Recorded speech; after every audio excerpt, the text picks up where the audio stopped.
Shalom, sampai jumpa lagi Bapak Ibu Saudara-saudari yang dikasihi Tuhan Yesus Kristus dalam renungan malam Alkitab kita pada malam hari ini. Sebelum kita memulai, kita berdoa. Segala puji, syukur dan hormat ya Allah Bapa, kami hendak muliakan nama Tuhan di dalam segala kehidupan kami. Roh, tubuh, jiwa kami hendak memuliakan Tuhan karena belas kasih Tuhan hingga pada saat ini bagi kami sekalian, khususnya bagi para pendengar yang Tuhan ingin berkati. Terima kasih untuk kesempatan menyampaikan firman Tuhan pada malam hari ini. Dalam nama Yesus kami berdoa. Amin. Bapak Ibu, saudara-saudari yang dikasihi Tuhan Yesus Kristus, nas kita pada malam hari ini adalah dari 1 Korintus 11 ayat 27 sampai 34 yang akan saya bawakan dengan judul Pelaksanaan Perjamuan Kudus yang Alkitabiah. 1 Korintus 11 ayat 27 sampai 34 beginilah bunyinya. Di bawah perikop kebiasaan-kebiasaan yang salah dalam perjamuan malam. Jadi, barang siapa dengan cara yang tidak layak makan roti atau minum cawan Tuhan, ia berdosa terhadap tubuh dan darah Tuhan.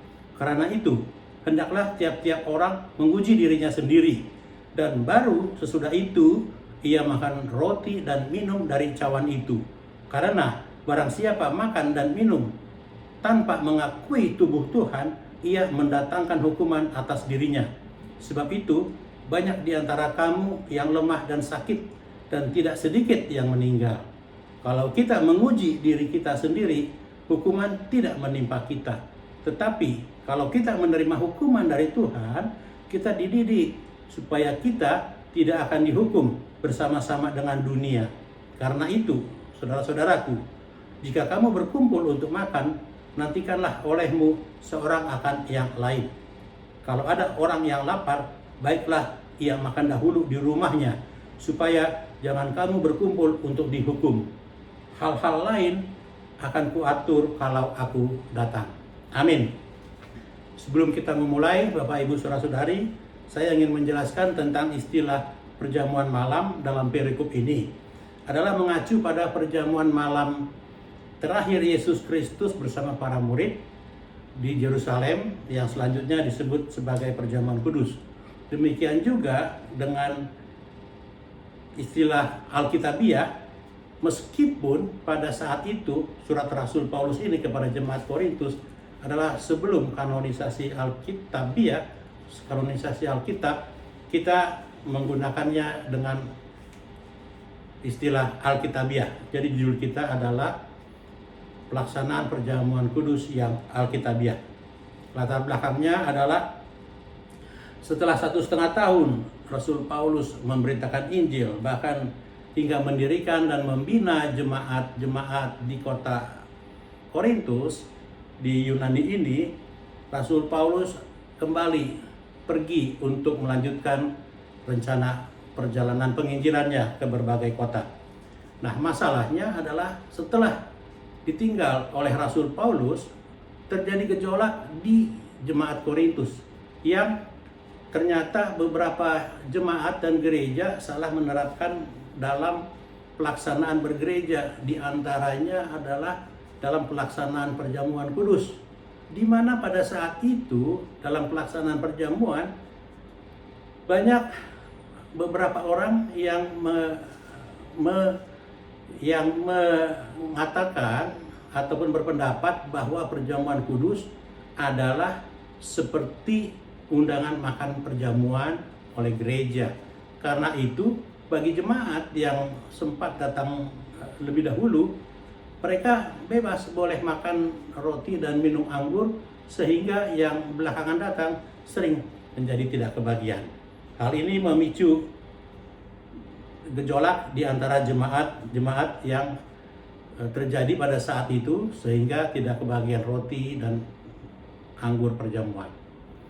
Nah, dalam situasi seperti itulah Rasul Paulus menyurati jemaat di Korintus dengan nasihat-nasihat praktis mengenai pelaksanaan perjamuan kudus yang Alkitabiah. Rasul Paulus juga menekankan tentang keseriusan dosa dan hukuman Allah karena ketidaklayakan makan roti dan minum anggur perjamuan. Jadi sebagaimana dahulu Rasul Paulus menasihati jemaat di Korintus supaya melaksanakan perjamuan kudus yang alkitabiah, melalui nats ini Rasul Paulus juga menasihati kita sebagai umat percaya pada masa sekarang, terlebih sebagai warga gereja pada masa kini, pada masa pandemi ini, supaya kita melaksanakan perjamuan kudus yang alkitabiah. Pertanyaannya adalah, bagaimanakah pelaksanaan perjamuan kudus yang alkitabiah itu?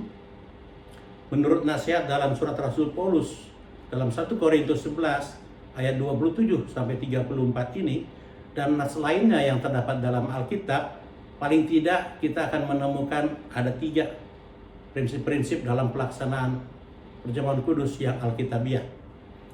Prinsip yang pertama adalah dengan menguji kelayakan. Paulus menyoroti sebagai dosa yang serius jika orang dalam mengikuti perjamuan kudus tidak mengakui makna dari pengorbanan Kristus di kayu salib untuk menebus dosa umat manusia. Jadi karena itu, sebelum mengikuti perjamuan kudus, tiap-tiap orang hendaknya patut menguji dirinya sendiri. Apakah sudah mengakui karya penebusan Kristus atas dosa-dosa manusia, termasuk dosa-dosa dirinya? Dengan tegas, Paulus menegur pandangan jemaat-jemaat yang kebetulan yang pada saat itu yang datang lebih dahulu adalah jemaat-jemaat yang mampu, yang memandang bahwa perjamuan kudus adalah undangan jamuan makan dari gereja. Rasul Paulus dengan tegas menegur pandangan-pandangan ini.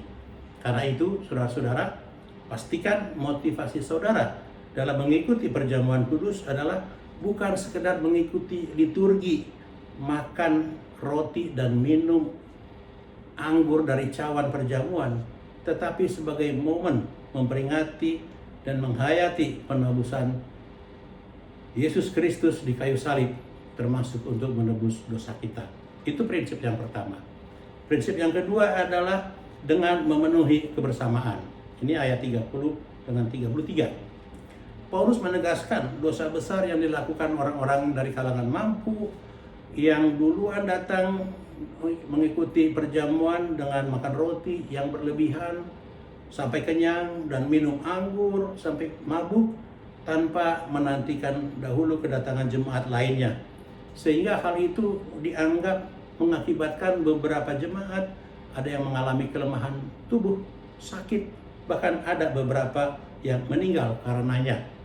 Tentang ini Rasul Paulus menasihati mereka supaya jemaat hendaknya menanti dan menyambut dahulu jemaat supaya lengkap bersama-sama untuk mengikuti perjamuan kudus. Puji Tuhan, gereja-gereja pada zaman modern saat ini dalam melaksanakan perjamuan kudus, sebelum memakan roti dan meminum anggur perjamuan, terlebih dahulu menanyakan kepada seluruh jemaat, memastikan apakah sudah setiap jemaat menerima roti dan anggur untuk masuk di dalam perjamuan kudus secara bersama-sama. Karena dipahami bahwa sebagaimana kesalahan dalam perjamuan kudus akan mendatangkan hukuman, sebagaimana tewasnya umat Israel yang minum banyak dari batu karang ketika di padang gurun, maka ketaatan dalam melakukannya pasti mendatangkan berkat. Lalu prinsip yang ketiga, bagaimana pelaksanaan perjamuan kudus yang alkitabiah adalah dengan memaknai kesatuan, sebagaimana ayat yang ke-34. Berkenaan kalimat Rasul Paulus bahwa makan dahulu di rumah, Paulus memaksudkannya adalah supaya tiap-tiap orang semakin mengerti bahwa perjamuan kudus bukanlah sekedar acara ataupun kegiatan makan minum perjamuan yang dari gereja. Nah, dalam pengaturan selanjutnya, gereja modern pada saat ini memaknai jemaat sebagai satu kesatuan sesama tubuh Kristus.